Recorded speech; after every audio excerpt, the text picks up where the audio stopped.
There comes a point in your awakening where everything you thought you were dies. Nobody prepares you for that moment. People love to talk about awakening as if it is all peace, all light, all bliss. They show you the crystals, the meditation, the synchronicities, the moments of divine connection. But very few people warn you about the cost of becoming who you were always meant to be.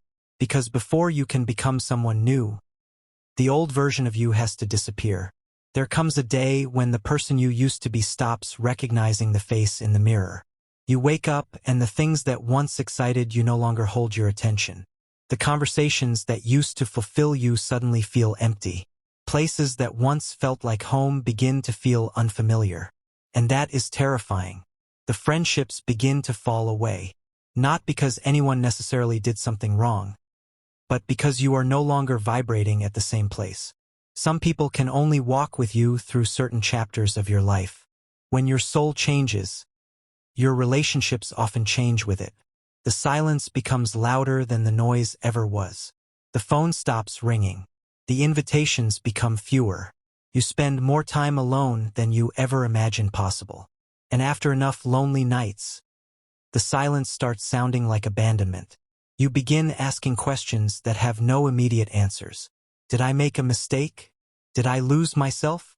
Why does this journey feel so painful if it is supposed to lead me toward truth? And in that darkness, so many people quit. They mistake the death for the end. They run back to familiar pain because unfamiliar healing feels too uncomfortable. They rebuild the same life they were being called to leave behind. Not because they are weak, but because transformation asks more from us than we ever expected. But what if I told you it was never the end? What if everything falling apart was actually making room for something that could never fit inside the life you were living before? It was the initiation. Every ancient tradition understood this. Before someone became a healer, they faced isolation. Before someone became a leader, they endured hardship. Before someone carried wisdom, they first carried unbearable questions. Transformation has always required death. Not the death of your body, the death of your illusions, the death of your fear, the death of every identity you built just to survive. I know the weight of it. I have sat inside that darkness where crying didn't bring relief, where prayer felt like it was hitting a ceiling, where you start to wonder if the light people talk about was ever real. There are nights when you cannot explain your pain because it has no visible cause. There are mornings when getting out of bed feels like climbing a mountain. There are seasons where even your faith feels exhausted.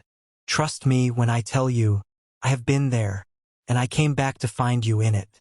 Because someone once reminded me that darkness is not always the absence of light. Sometimes it is simply where your eyes are learning to see differently. Strong men and women don't avoid pain. They learn to sit inside it until the pain has nothing left to take, until it surrenders, until every tear has washed away another illusion, until every disappointment has revealed another hidden strength, until what remains is the real you, the unbreakable you, the fearless you, the you that was always there beneath everything that had to burn. You are not becoming someone else. You are remembering who you have always been. That is why this journey feels so familiar and so foreign at the same time. Your soul remembers, even when your mind cannot understand. Your ancestors did not survive what they survived, so that you could stop here. Think about the lives that came before yours, the sacrifices, the prayers whispered into impossible nights, the dreams that never had the chance to become reality, the strength required simply to keep living. Their story did not end with them, continues through you. They are watching. They are not disappointed. They are not ashamed. They are standing over you with tears in their eyes because they are so proud of how far you've come. Even through the breaking, especially through the breaking, because they understand something the world often forgets. Broken things are not always ruined. Sometimes they are simply opening. Sometimes the crack is exactly where the light enters. Sorrow endures for the night, but it cannot outlast the morning. No night has ever defeated the sunrise. No winter has ever prevented spring from arriving. No storm has ever stayed forever. And understand this deeply, The darkest hour of night is not proof that the sun is gone. It is proof that the dawn is near. When everything feels impossible, when you think you cannot take another step, when hope feels smaller than fear, that is often the moment when everything is about to change. The darkest hour always gives birth to the brightest morning. So if you are listening to this today, if your heart feels heavy, if your soul feels tired, if you are wondering whether you have enough strength to keep going, this is your reminder. You have survived every difficult day that once convinced you it would destroy you. You are still here. Your story is still being written. Your awakening is not over.